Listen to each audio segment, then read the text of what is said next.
আসসালামু আলাইকুম। আর মাত্র একটি দিন, তারপর পরই দুবাইয়ে চ্যাম্পিয়ন্স ট্রফির ফাইনাল মহরণ দেখা যাবে, ইন্ডিয়া ভার্সেস নিউজিল্যান্ড। আজকে আমি নিউজিল্যান্ডের একাদশ ও এক্স ফ্যাক্টর নিয়ে আলোচনা করব। থাকতে পারে নিউজিল্যান্ড একাদশে এবং এক্স ফ্যাক্টর কে হতে পারে, এবং ইন্ডিয়াকে একবারে দুমড়ে মুচড়ে দেওয়ার জন্য নিউজিল্যান্ডের নির্দিষ্ট কোন প্লেয়ার হতে পারে তুরপের তাস, সেটা নিয়ে থাকছে আজকের প্রতিবেদন। দেখুন, গত ম্যাচে নিউজিল্যান্ড টিম যে একাদশ নিয়ে নেমেছিল তার ভিতর কি কোনো পরিবর্তন হওয়ার সম্ভাবনা আছে?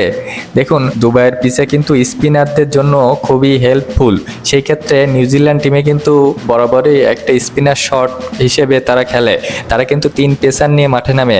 দুবাইয়ের এই পিচে কি তারা 3 পেসার নিয়ে মাঠে নামবে, নাকি একজন স্পিনার বাড়াবে?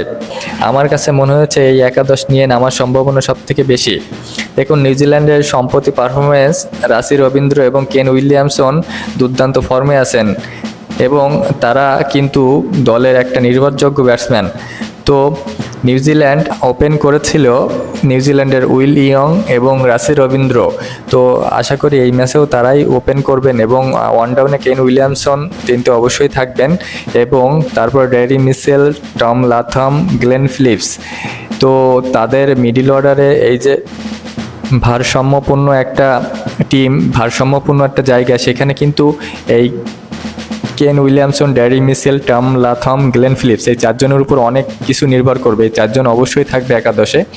এবং তারপরে মিচেল ব্রেসওয়েল এবং মিচেল স্যাটনার তো ক্যাপ্টেন থাকবে, এবং মিচেল ব্রেসওয়েল তিনিও অফ স্পিনার অবশ্যই থাকবেন, এবং ম্যাট হেনরিক, কাইল জেমিসন এবং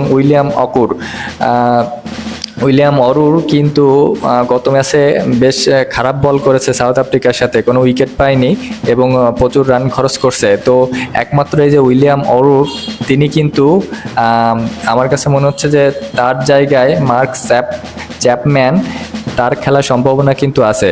কারণ হচ্ছে একজন batsman plus spinner, spin bowling বাড়ানোর ক্ষেত্রে উইলিয়াম অরুরের জায়গায় মার্ক চ্যাপম্যান হতে পারে একটা তুরপের তাস। তো একাদশ কিন্তু পুরোই ব্যালেন্স। এক্স ফ্যাক্টরের কথা বলতে গেলে, ক্রিকেট এক্স ফ্যাক্টর বলতে এমন খেলোয়াড় বা কৌশলকে বোঝায় যা ম্যাচের ফলাফল পরিবর্তনে গুরুত্বপূর্ণ ভূমিকা রাখতে সক্ষম। এই এক্স ফ্যাক্টরটি খেলোয়াড়ের বিশেষ দক্ষতা, যেমন দ্রুত রান সংগ্রহ, গুরুত্বপূর্ণ সময় উইকেট নেওয়া বা অসাধারণ ফিল্ডিং হতে পারে। নিউজিল্যান্ডের এক্স ফ্যাক্টর কোন কোন খেলোয়াড় হতে পারে আসুন দেখে নিই। নিউজিল্যান্ড দলে কিছু খেলোয়াড় তাদের বিশেষ দক্ষতা ও সাম্প্রতিক পারফরমেন্সের জন্য এক্স ফ্যাক্টর হিসেবে বিবেচিত হতে পারে, যেমন রাসি রবীন্দ্র সেমিফাইনাল দক্ষিণ আফ্রিকার বিপক্ষে 108 রানের ইনিংস খেলে দলের জয়ে গুরুত্বপূর্ণ ভূমিকা রেখেছেন, এবং কেন উইলিয়ামসন অভিজ্ঞতা হিসেবে তার যে সেমিফাইনালে 101 রানের ইনিংস খেললেন সেটা আমি মনে করি যেন দুর্দান্ত, এবং অল্প বল খেলে এই যে রান করা। উইলিয়ামসনের কিন্তু বিশেষ করে দেখা যায় যে তিনি কিন্তু বল বেশি খায়, রান কম করে, কিন্তু ইদানিং দেখা যাচ্ছে তিনি কিন্তু রানটা বেশি করে দিচ্ছেন বল থেকে। তো এই যে জিনিসটাই কিন্তু কাজে লাগবে ফাইনালে। এবং ইন্ডিয়ার সাথে এর আগের যে ম্যাচটা খেলেছে নিউজিল্যান্ড, সেখানে কিন্তু উইলিয়ামসনই সর্বোচ্চ রান সংগ্রহ ছিল, তার উপর কিন্তু অবশ্যই দৃষ্টি থাকবে। তো গ্লেন ফিলিপসের কথা কি বলবো, শেষের দিকে এসে ঝোড়ো ইনিংস এবং তার যে দুর্দান্ত ফিল্ডিং এবং পাওয়ার হিটিং ক্ষমতা, তো তাকে সব থেকে বেশি আলাদা চোখে দেখবে ইন্ডিয়া টিম ম্যানেজমেন্ট। এবং অবশ্যই গ্লেন ফিলিপস তিনি কিন্তু অফ স্পিনও করতে পারেন। তো তিনি বল, ব্যাটে এবং ফিল্ডিংয়ে যে কোনো সময় ম্যাচের মোড় ঘুরিয়ে দিতে পারেন।